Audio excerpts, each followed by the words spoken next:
Ahí me gustaría decir dos cosas rápidas, o más o menos rápidas. Una, para señalar que esa idea de democracia, me parece a mí, que a lo largo de estos ya muchos años que nos separan de 1983, fue adquiriendo distintas entonaciones o distintas modulaciones.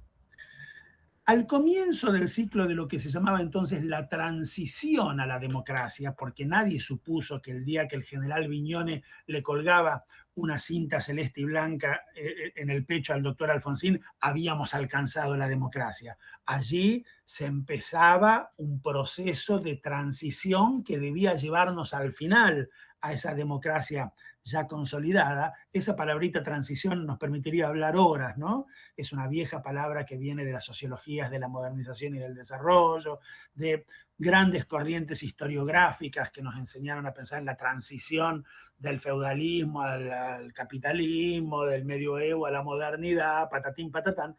Acá la palabra transición era tomada en un sentido más político-institucional, digamos. Debíamos transitar hacia esa democracia,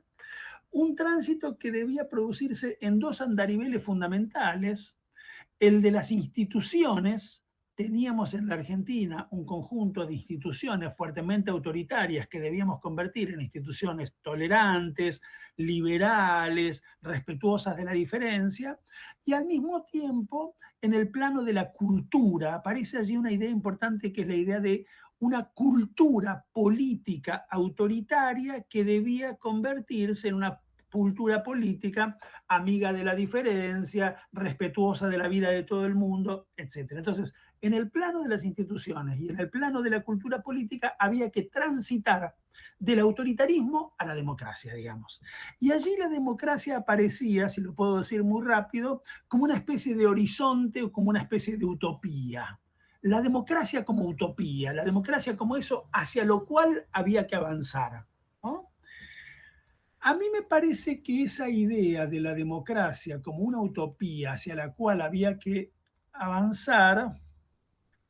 ocupa los años más intensos y más interesantes del ciclo de la transición, digamos, que podemos identificar año más, año menos con los del alfonsinismo, digamos, con los de la presidencia del doctor Alfonsín, después de la cual tenemos las dos sucesivas presidencias del doctor Menem. En el medio, el importante pacto que firman los jefes de los dos partidos políticos mayoritarios, Menem por el oficialismo, Alfonsín por la oposición, para reformar la Constitución Nacional, cosa que ocurre en 1994, y que me parece que constituye el hito a partir del cual podemos pensar en que la Argentina entra en otro momento político, en otro ciclo político, ¿no?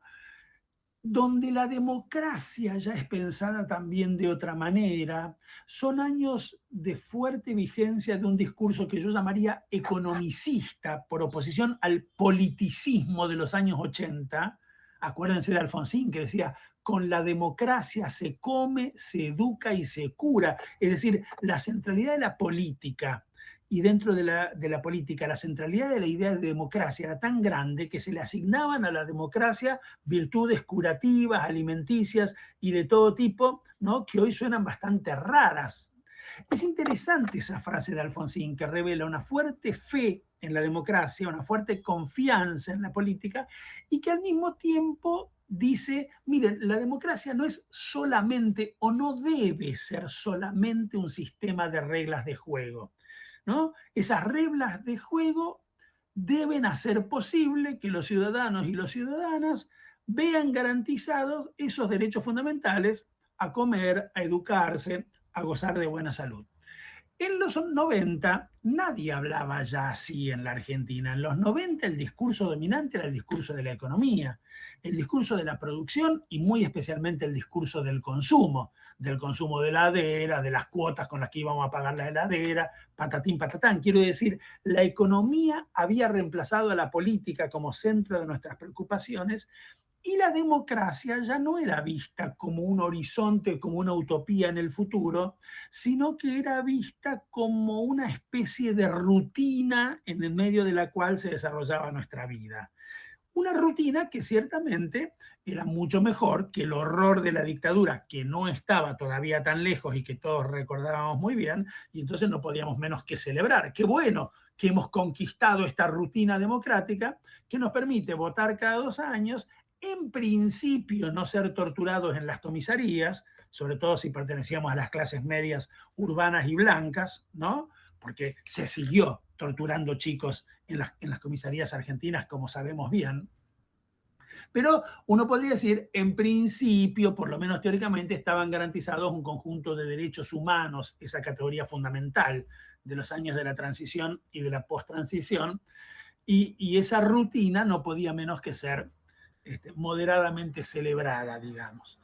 Todo ese dispositivo, rutinas democráticas, más vigencia de unas preocupaciones y de un lenguaje fuertemente economicista, asociado al despliegue de un programa neoliberal que no cerraba por ningún lado y que iba a estallar más temprano que tarde, terminó en efecto estallando por los aires, como sabemos bien, a mediados de la presidencia del doctor de la Rúa, a fines del año 2001, pocos meses después de unas elecciones de medio término en los que la ciudadanía había expresado su hartazgo a través de los modos más interesantes, ¿no? Y que no alcanzaron a ser debidamente estudiados, me parece a mí, porque solo poquitos meses después vino el gran desbarajuste y todos nos dedicamos a estudiar el desbarajuste, más que el interesantísimo voto al general Belgrano, al Chapulín Colorado, a mi mamá y todas esas cosas que habían pasado en la elección de octubre, ¿no?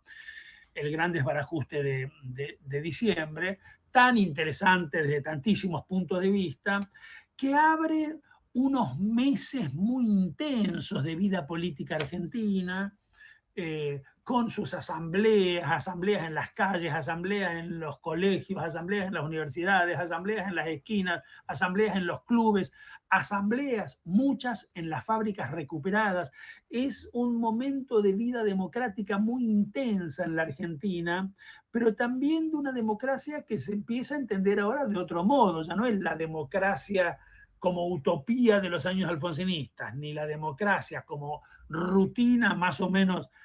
aburrida de los años del menemismo, sino que la democracia como fuerte intensidad asamblearia, la democracia como participación popular activa, ¿no?, en los asuntos públicos, la democracia en un sentido que la palabra democracia sin duda que tiene, como decíamos al comienzo, desde muy antiguo, desde los antiguos griegos, democracia supone participación, discusión, deliberación, decisión en asamblea, y eso existió en la Argentina quizás entre el derrumbe de fin del 2001 y sobre todo los 2, 3, 4 primeros meses del 2002.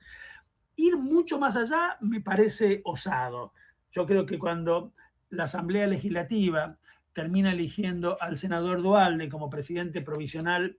de la Nación, todos un poco más, un poco menos, respiramos bastante aliviados y empezó el trabajo de un muy eh, eficaz, conservador popular, ¿no?, como es el doctor Duhalde, de poner un poco de orden en medio del desorden, para usar una figura que él usaba a menudo, echar agua sobre el incendio que había recibido y poner la vida colectiva más o menos a andar de nuevo. Poco tiempo después, la Argentina tiene una sorpresa inesperada para todo el mundo, para todos los actores, para todos los analistas, que es el resultado de las elecciones de 2003, que abre un nuevo periodo en el que nuevamente la idea de democracia tiene un lugar muy fuerte, quizás menos la idea de democracia que la idea de democratización, ¿no?, que es una palabra derivada de la palabra democracia, pero que supone un movimiento, ¿no? Supone un proceso de profundización de esa misma democracia y que es una palabra muy importante tanto en la propia retórica oficial, digamos, del kirchnerismo, como en la orientación efectiva de muchas de sus políticas públicas, que fueron políticas públicas fuertemente democratizadoras. Allí aparece algo que era la segunda cosa que yo quería decir, y que es la relación entre la palabra democracia y dos valores o categorías fundamentales de nuestro lenguaje político, incluso de nuestro lenguaje teórico sobre la política, que son la categoría de libertad y la categoría de derechos, ¿no? La palabra democracia en casi cualquier sentido en que la usemos en las últimas décadas, quizás digamos en el último largo medio siglo, está indisociablemente vinculada con la idea de libertad y con la idea de derecho. Y la idea de democratización supone la profundización, la ampliación, la universalización de esas libertades y de esos derechos.